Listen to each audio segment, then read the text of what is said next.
Benny program, transcribed and presented by Lucky Strike. Lucky's taste better. Cleaner, fresher, smoother.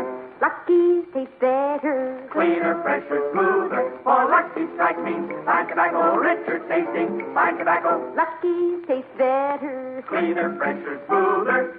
Lucky Strike, Lucky Strike. This is Don Wilson. Friends, think back for just a minute to that last cigarette you smoked. Wasn't the taste of that cigarette the thing that you really enjoyed? Of course it was. Smoking enjoyment is all a matter of taste. And many millions of smokers will tell you that Lucky's taste better. Cleaner, fresher, smoother. One reason is fine tobacco. You know, LSMFT, Lucky Strike means fine tobacco. Tobacco that is light, naturally mild, good tasting. And another, Lucky's are made better. Made to draw freely. Made to smoke evenly. Made to give you what you want from your cigarette. Better taste. So for all the real deep-down smoking enjoyment you want, ask for the cigarette that definitely does taste better. Lucky Strike. Get a carton and be happy. Go Lucky. Be happy, go lucky, get better taste today.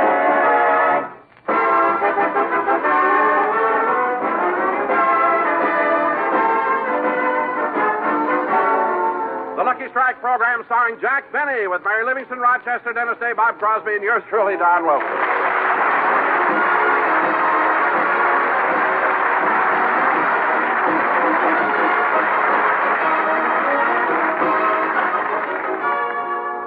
Ladies and gentlemen, tonight Jack Benny does another television program with his guest stars George Burns and Gracie Allen.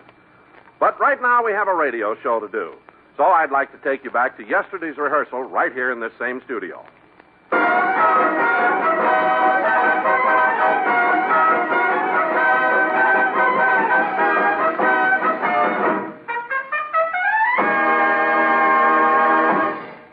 All right, boys, you can relax a few moments. Say, Bob. Just a second, Jack. I'll take these earplugs out. There, that's better. Bob, look, I hate to keep picking on the orchestra, but can't you do something about the way they dress? Now, look at those red ties. Well, what's the matter with them? Nothing, but they look ridiculous without shirts. And another thing, Bob, we just got to have a little more discipline around here. From now on, when we hold band rehearsals, I don't want the boys having guests up there on the stand with them. Guest? Certainly. Who's that fella sitting next to Remley? Well, he's not a guest. Remley's handcuffed to him. You mean he's a policeman? Yeah, and you better get used to him. He'll be with us for the next 30 days. 30 days? What did Remley do? Nothing. He's just building up credit for the summer. Well, we'll probably need it. Now, come on, everyone. Let's get on with rehearsal. As soon as Mary and Dennis get here, we'll read through the sketch. And Don, when you introduce me on the show tomorrow, I'd like something fresh and topical for a change. I've got just the thing, Jack. I wrote it myself. Good. Let's hear it. Okay. Ladies and gentlemen, this is the month of April. And although April showers bring May flowers, I bring you a man who looks like the last rose of summer, Jack Benny.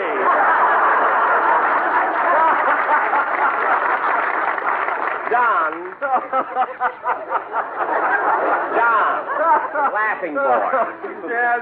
Yes, Jack. Don, I've been called the last rose of summer before, but never by the pot.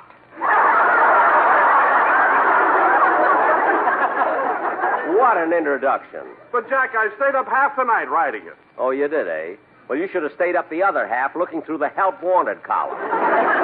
Or better still, Don, put in an ad yourself saying, have stomach, will travel. Now, let's get on with this. Oh, say, Jack. What is it now? Since you brought up the subject of employment, I was just wondering, well, it's probably just an oversight, but I haven't received my contract for next season.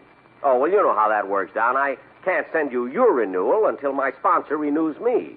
Jack, this is the middle of April. Your sponsor has always had you signed up by the end of March. The end of March? Say, that's right. Yeah, they probably got behind their correspondence. Don't let it worry your little head. It's not my little head that's worried. It's my traveling stomach. Well, believe me, Don, there's nothing to worry about. I'm sure we're all going to be back together again next season. Anyway, I've been with Lucky's for 12 years, and they're not going to drop me now. that doesn't reassure you, you can... Oh, hello, Mary. Hello, Jack. Hi, everybody. Oh, Mary. Sorry I'm late, Jack, but I was having my hair set at Jean's. Oh, that's all right. We have to wait for Dennis anyway. Hair looks very nice, Mary. Well, thanks, Don. They do a good job, but I'm so mad at that beauty operator. Every time I go in there, she tries to talk me into dyeing my hair. Well, they're all doing it, Mary. What color does she want you to dye it? Oh, sort of an auburn, like yours. Like mine.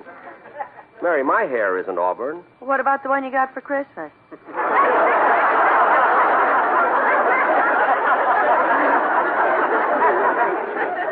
I bought that one myself. I thought I was going to be a guest on Life with Father. Say, Mary, isn't that the beauty parlor where all the movie stars go? Well, there sure were a lot of them there today. Barbara Stanwyck, Claudette Colbert, Jane Wyman.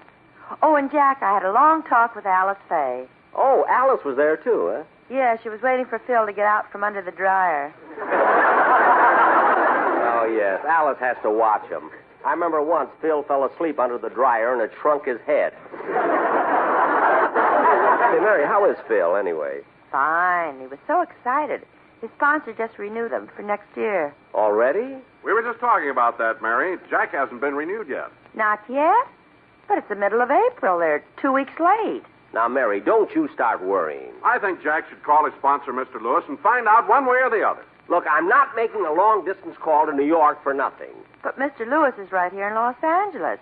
I saw him on the street this morning. You see, Jack, he didn't even get in touch with you. I knew there was something wrong. Nothing's wrong, and there's nothing to worry about. Mary, are you sure it was Mr. Lewis? If you don't believe me, ask Bob Hope. He was with him.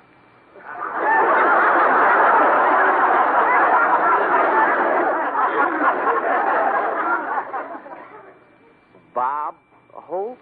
They were arm in arm. Hmm. Don's right, Jack. Why don't you call Mr. Lewis?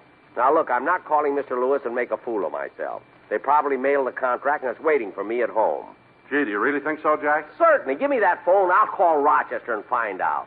What a bunch of alarmists. Operator. Operator. Say, Mabel. What is it, Gertrude? Mr. Benny's line is flashing. Yeah, I wonder what young at heart wants now. I'll plug in and find out. Yes, Mr. Benny. Yes, sir, hold on. He wants I should get him Rochester. Oh, I thought he was going to ask you for a date tonight. Well, that's a good thing he didn't. Frankie Remley's taking me to the Coconut Grove. Oh, gee, that's a swanky place. I'd like to go, too. Do you think Remley could bring a friend? He has to. He has to? I don't understand. When we get up to dance, you will. Anyway, I'm glad Remley's taking me out tonight. You know, Jack never spends money on a girl. I know what you mean. Last summer, he wanted me to go to Catalina with him. Well, that's not so bad. It's a beautiful trip to Catalina on the boat. What boat? When he knocked on my door, he was carrying a bucket of grease and 2 pairs of swim fins.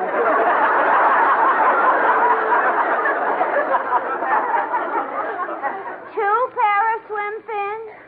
Oh, yeah. How would he know you have web feet? Now, look here, Miss Gertrude Gearshift. I'd rather have feet like mine than legs like yours. And what's the matter with mine? The last time I saw legs like yours, they were spinning in a rotisserie window. Oh, the nerve. I never... Gertrude. Gertrude. I'm sorry, Mr. Benny, but the line is busy. Oh, well, keep trying and ring me when you get Rochester. Did you get the house, Jack? The line was busy. And for heaven's sake, stop worrying. There's nothing to worry about. Now, let's get on with our rehearsal. Now, first, let's take... Hello, everybody. Are we all here? Yes, we've been here for an hour. Oh. Look, Dennis, every week you come strolling in whenever you feel like it. I don't understand. Why should 14 musicians, a sound man, an engineer, a producer, and people like Mary, Bob, Don, and myself have to sit around week after week waiting for a stupid kid? Because that stupid kid is talented.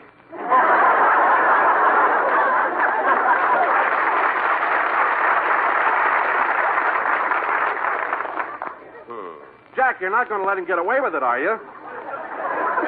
What can I do? Stupid is telling the truth. Now, Dennis, if it's not asking too much, how about letting me hear your song for tomorrow? Okay, and I'm sorry I was late. Forget it. I would have been on time, but I got a speeding ticket for going 45 miles an hour. Oh. Boy, was the cop unfair. Why was the cop unfair? Well, how would he know how fast I was going? I ran over him. Dennis, don't be so silly. If you ran over him, how could he write you a ticket? He had a paper-made pen. Now cut that out! Dennis, you're making up this whole thing, aren't you? Yeah, I had to have some excuse for being late. Well, that's the craziest one I've ever heard. I'm having my tonsils out tonight. Tonight?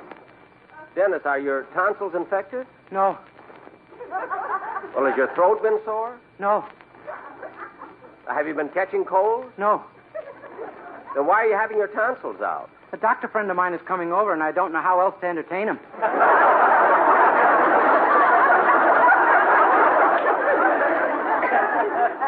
What? Last time he took out my appendix. Dennis. If he keeps coming over, there won't be anything left. Now, Dennis, I'm in no mood for these silly conversations with you. So why don't you just sit down? Oh, that must be Rochester. I'll get it. Hello? I have your party, Mr. Benny. Go ahead. Thank you.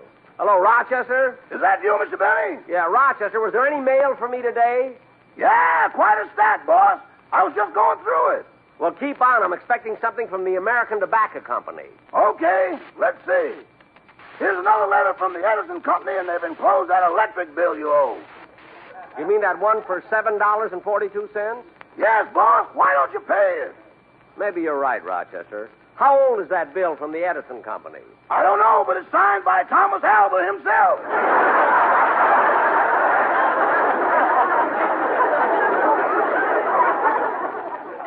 Gee, I owe him for some phonograph records, too. What else is there, Rochester? Let's see. Oh, here's a letter on pink stationery. It's got a wonderful aroma of perfume. Perfume? Ah, does that smell good? Well, Rochester, who's it from? Who's it from? I'll see. Rochester, tell me, who's it from? It's an ad from the Vigoro Company. They always trick you into opening it.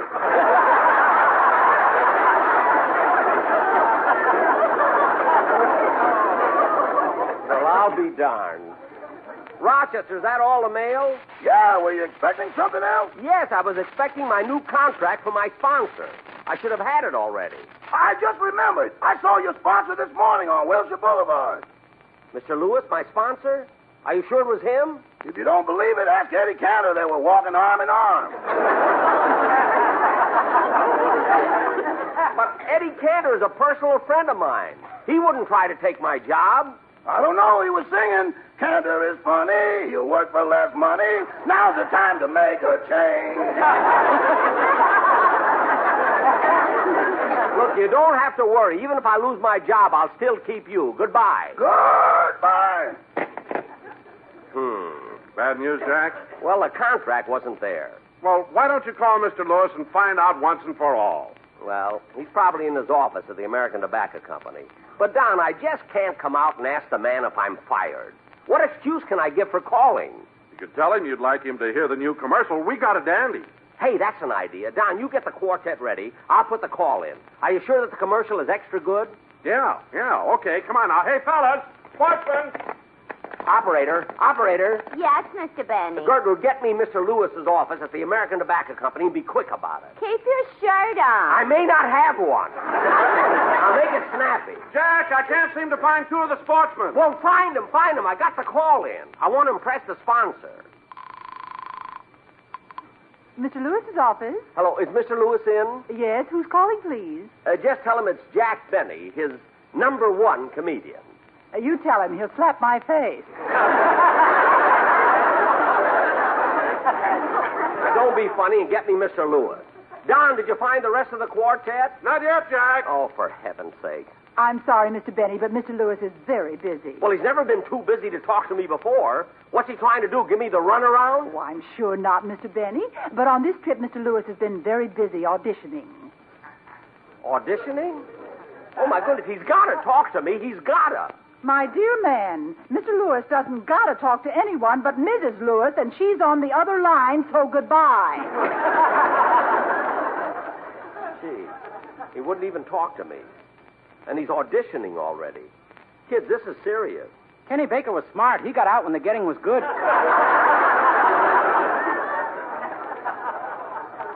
Oh, be quiet. I just can't understand it. Yeah, after all these years, they drop you like a cold potato. You mean hot potato? If you were hot, they'd keep you.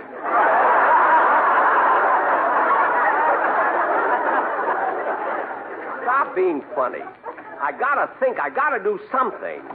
Jack, I rounded up the sportsmen. It's too late. Hit it, fellas. Lucky's taste better. Cleaner, fresher, smoother. Fellas, it's too late. Taste better. Cleaner, fresher, Don, it smoother. doesn't matter Lucky's anymore. packing. Fine tobacco, richer tasting. Fellas, my sponsor isn't on the phone. Better. Cleaner, fresher, smoother. Lucky Strike. Lucky Strike. Boys, don't waste your voices. I may not be with them. Bob Hope might be with them.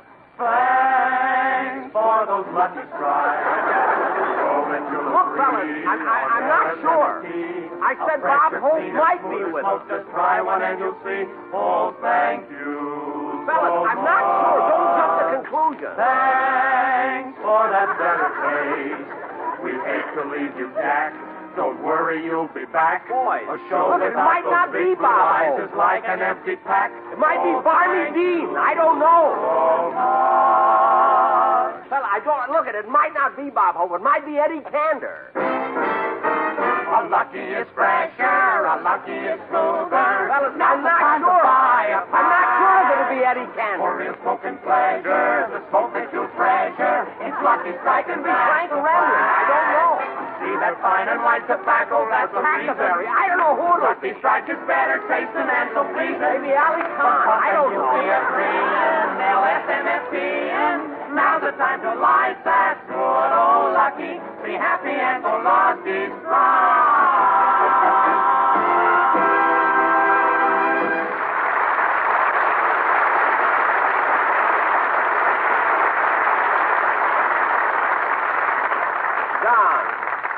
Don, that was fine, but it's no use. Mr. Lewis wouldn't even talk to me.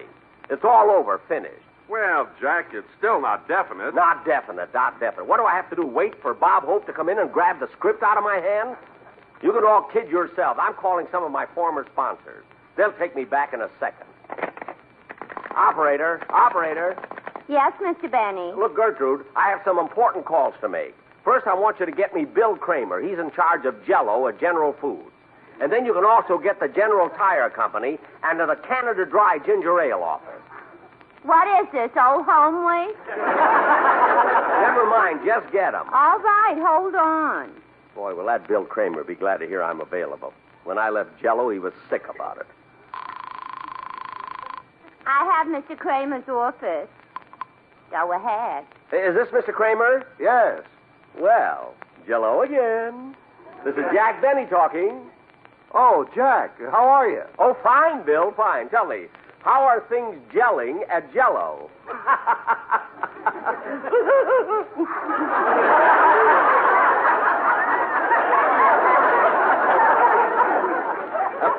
Fine. What's on your mind, Jack? Well, Bill, to come to the point, I think I might be able to arrange it so I can come back to work for you people. Well, I'm sorry, Jack, but we're really not thinking along comedy lines these days. We're going in more for a different type of programming. You know, music and concert stuff. Well, fine, I do concert work. You do? My violin, I'll come right over and play it for you. Mr. Kramer! Gertrude, can you get my party back? I don't think so. He pulled the phone out, cord and all. Well, that's just great. What kind of a business is this? You don't work for people for years and they don't appreciate it. Mr. Benny, I have your call to General Tire. Hello? General Tire? Hello? Yes? Miss, this is Jack Benny. I'd like to talk to one of my nearest and dearest friends there. Is Mr. Randolph in? No, he's not. Oh. Well, then could I talk to whoever is in charge of advertising? Yes, I'll connect you with Mr. Hotchkiss. Go ahead, sir. Hello, Mr. Hotchkiss? Yes?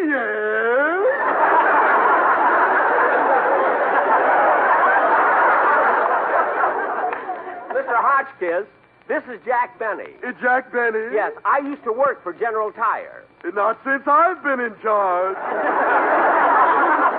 Look, Mr. Hotchkiss, listen to me.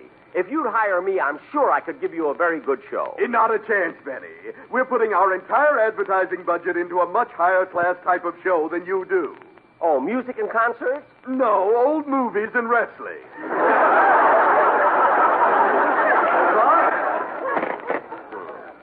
Of all the nerve. I'll never work for them again. Gertrude, where's my call to Canada Dry? I'm getting it, but it won't do you any good. Never mind, just get it. But, Mr. Benny... Don't argue with me. Get my call. Okay. Go ahead. Hello, is this Canada Dry? Yes, Hotchkiss speaking. What? You wouldn't listen to me.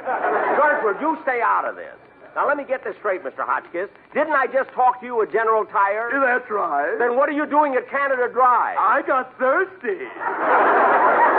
Oh, fine. Anyway, I'm in charge of advertising for both companies. Goodbye. Well, Mr. Hotchkiss. Mr. Hotchkiss. He hung up on me. I wonder who I should try now. Shall I call Hollywood 95264? Who's that? I don't know, but you may have better luck with a stranger. Never mind. How do you like that? All of a sudden, nobody wants me. Where'll I go? What'll I do? Mary, Don, Dennis. Don't talk to me, you has-been. I can't understand it. I've worked so hard. I've been a big hit. Suddenly, when I'm in my prime, I'm cast aside like an old shoe. That's gratitude. After all I've done... Jack, look who's here. It's your sponsor, Mr. Lewis. Mr. Lewis? Hello, Jack. Mr. Lewis, how could you do this to me? How could you fire me when I've given Lucky's the best years of my life? Well, Jack. I've done great shows for you. I've sold a product on the air. And in my home, too. I've done everything that could be expected of me. Jack. Maybe I've made some mistakes. But show business is in my blood. I can't start all over again. I'm 39 already. Jack, but if you wanted a younger man, why didn't you say something? I can be younger, too. Jack, and I'm not even so concerned about the salary. It doesn't have to be so big. Just so a little comes in every week. Look at Mr. Oh, will you shut up? Huh? Jack, you're not being fired. I'm not? But the contract. Oh, that's just a formality with us. Here they are. I brought them over myself. You see, Don, Mary, Dennis, all you wise guys, I told you there was nothing to worry about. Now, let's get back to work. Oh, Jack. Yes, Mr. Lewis? Jack, I got someone here I want you to meet. He's our new head of advertising. And from now on, you'll be taking orders from him. I will? Mr. Hotchkiss! Oh, no!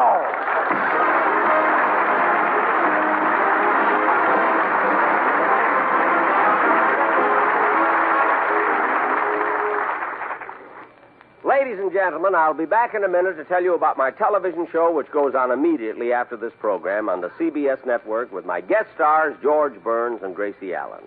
But first, here's a very important announcement. It deals with the future of America.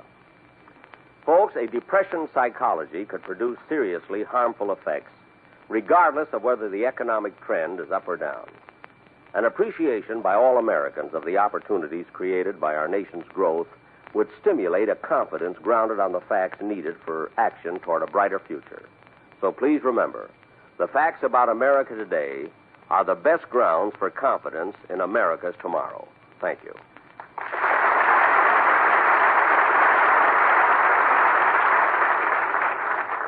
I'll be back in just a minute, but first, here's a word from America's foremost authority on etiquette, Miss Amy Vanderbilt. Some of my friends tell me that in my new book on etiquette, I was a little hard on smoking. Actually, I was hard on smokers, at least some smokers. I dislike thoughtless smokers. You know, the man next to you at the dinner table who holds his cigarette so that the smoke drifts into your eyes. I like considerate smokers. For instance, I like to know that my husband is considerate enough to carry my brand of cigarette, Lucky Strike. In smoking, as in etiquette, it is, after all a matter of taste. I want a cigarette that tastes better to me than any other. That's Lucky Strike. Amy Vanderbilt is right, friends. Smoking enjoyment is all a matter of taste. And the fact of the matter is, Lucky's taste better. Cleaner, fresher, smoother. So be happy. Go Lucky. Next time you buy cigarettes, ask for Lucky Strike. Lucky tastes better. Cleaner, fresher, smoother. Lucky Strike. Lucky Strike.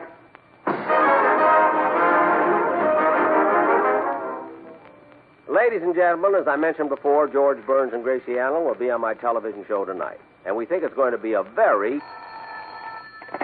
Excuse me. Hello? Oh, hello, George. What? Gracie isn't at the TV studio yet? Well, where is she? You gotta find her. Without her, we've got no show. That just leaves you and me. That's like 2 Abbotts and no Costello. George, you gotta find her. Goodbye. Will Gracie show up on time for the television show? Will she come in late? Is she there now? Tune in and find out. Oh, goody. Now we'll get some mystery fans. The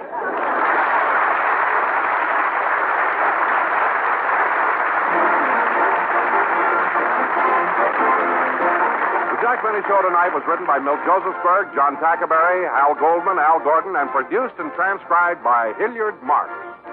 The Jack Benny program is brought to you by Lucky Strike, product of the American Tobacco Company, America's leading manufacturer of cigarettes. This is the CBS Radio Network. KNX Radio, Los Angeles.